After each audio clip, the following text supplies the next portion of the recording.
Pada part sebelumnya, Huanzu membereskan masalah yang dibuat oleh Xiao Kun dan beberapa saat kemudian di pinggiran kota Wuchang, di mana tempat banyak orang yang memancing, Xiao Kun menjatuhkan anak pengemis yang baru saja ditolongnya, lalu membuka jubah yang menutup wajahnya dan berkata, menyebalkan sekali. Dia menunjuk ke arah pengemis muda yang diselamatkannya lalu berteriak berkata, "Woi, kenapa kau begitu banget? Padahal kau ini lemah sekali. Kalau kau seorang pengemis, kau seharusnya berperilaku seperti pengemis." Melihat itu membuat pengemis kecil itu terkejut, lalu tersenyum berkata, "Oh, ternyata kakak cantik banget. Bukan hanya cantik, tapi kakak juga kuat sekali." Mendengar pujian itu, Xiao Kun jadi tersipu karena dikatakan cantik dan kuat. Dia berdeham dan berkata, "Setidaknya kau ini masih punya mata." Merespon itu, pengemis kecil itu mengacungkan jempolnya lalu berkata, "Tentu saja aku punya mata yang bagus dalam menilai orang. Tapi apa yang kau bilang soal aku ini pengemis, itu salah." Mendengar itu, Xiao Kun bertanya, "Kenapa bisa aku salah?" Lalu bocah pengemis itu berkata, "Aku bersyukur kau menyelamatkanku, tapi pengertianku soal pengemis itu berbeda." Dan tiba-tiba, seorang kakek tua mendatangi mereka, membuat Xiao Kun terkejut. Kakek itu bertanya, "Lalu, apa definisi pengemis menurutmu itu?" Tidak hanya Xiao Kun, pengemis kecil itu juga terlihat sangat terkejut, lalu bergumam, "Bikin kaget saja." Melihat mereka berdua terkejut, kakek itu tertawa dan melihat itu dengan raut wajah heran. Xiao Kun bergumam, "Aku bahkan tidak bisa merasakan kehadirannya." Lalu Xiao Kun bertanya, "Siapa kau, kakek?" Merespon itu, kakek itu berkata, "Aku hanyalah seorang pengemis yang kebetulan lewat." Xiao Kun tidak tahu dia adalah Beggar King, Pung Chonho, bawahan Yunwen. Melihat pria tua itu, pengemis kecil tadi terlihat terdiam terkejut, lalu berteriak berkata, "Kakek, kau itu pemimpin pengemis." Mendengar itu, Xiao Kun melirik ke arah bocah kecil itu lalu bergumam, "Bukannya berarti dia itu pemimpin geng pengemis?" Bukannya Master bilang mereka bertemu di Hangzhou beberapa waktu yang lalu. Lalu Xiao Kun berkata, "Hei, aku rasa kau salah paham akan sesuatu.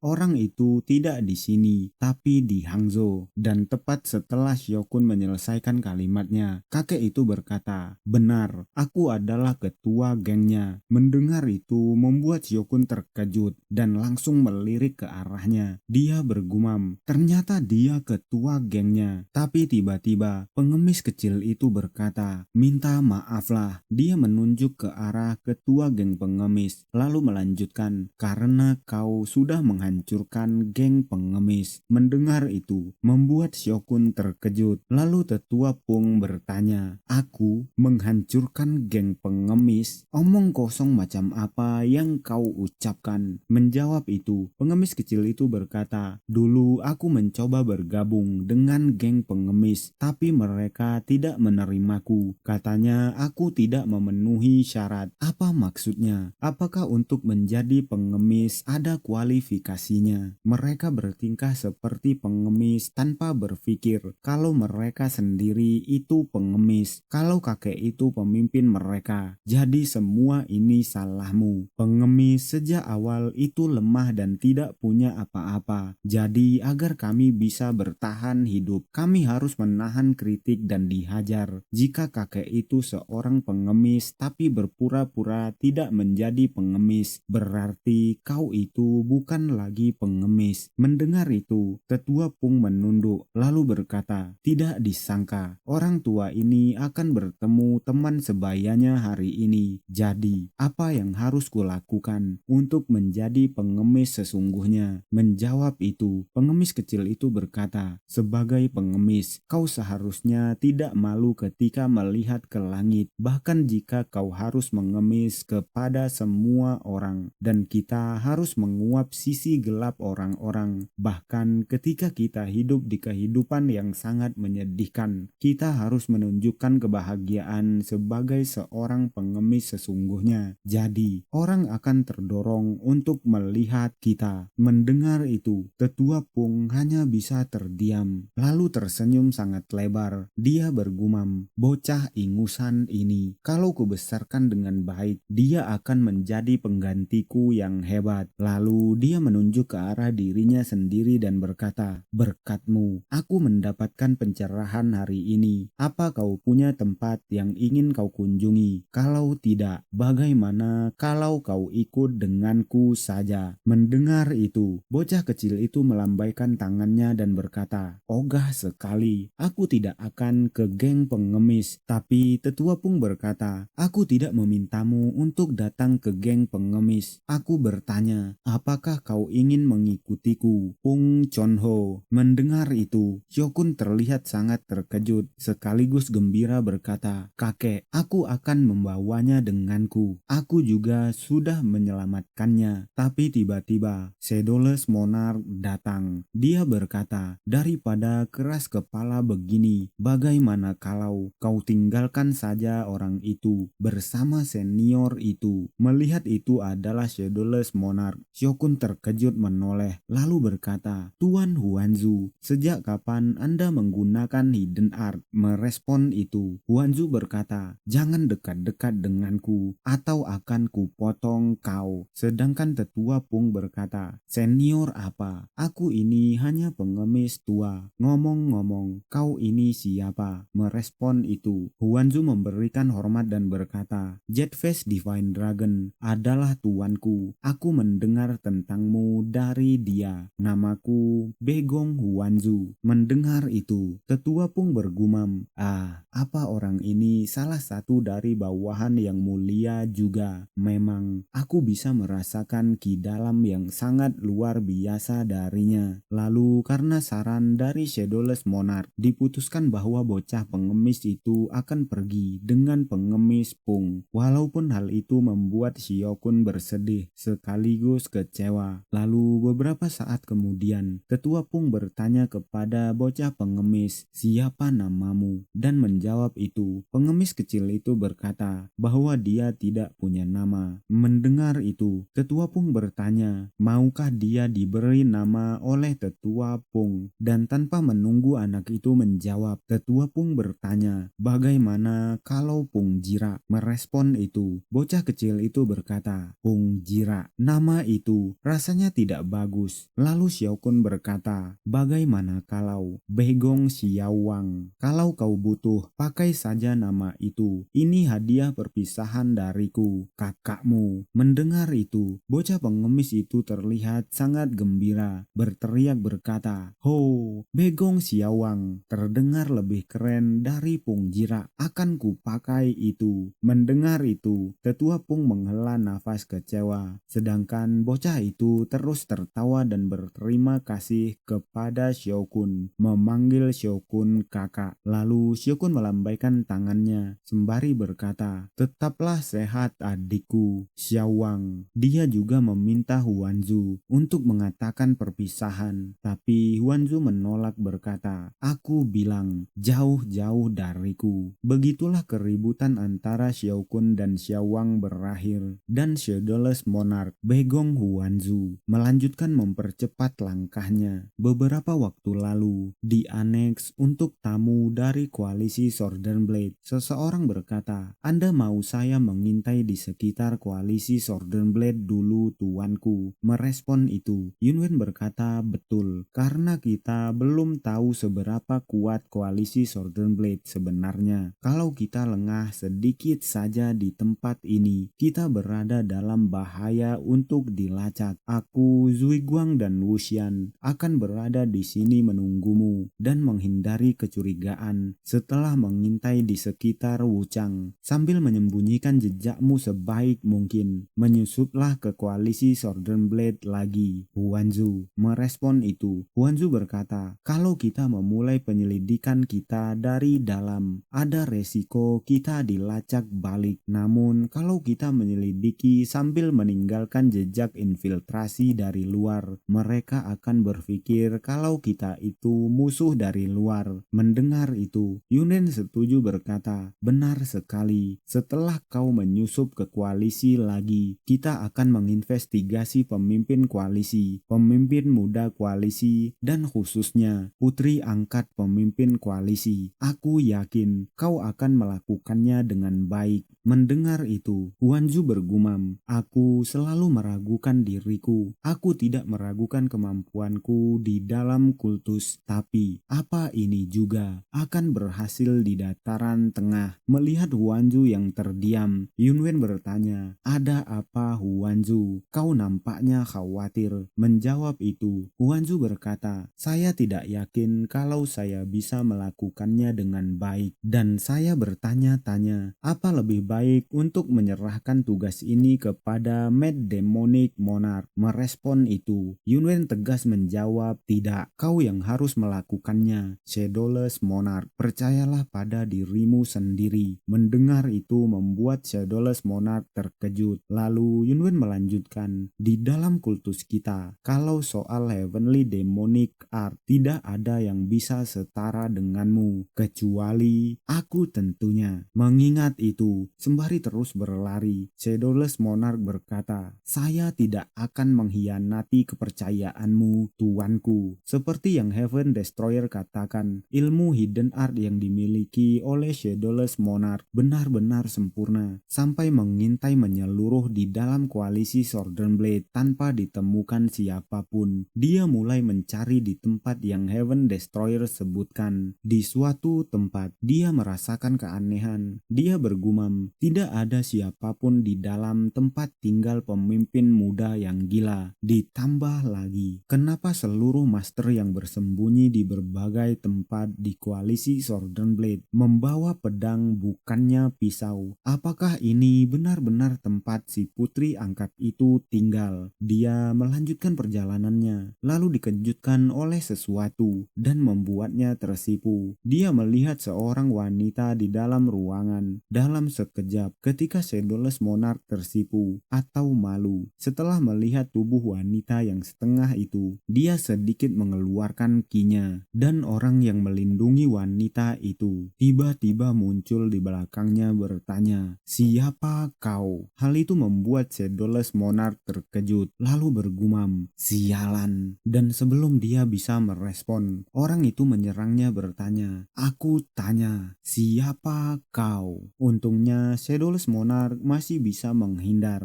dari serangan pria itu.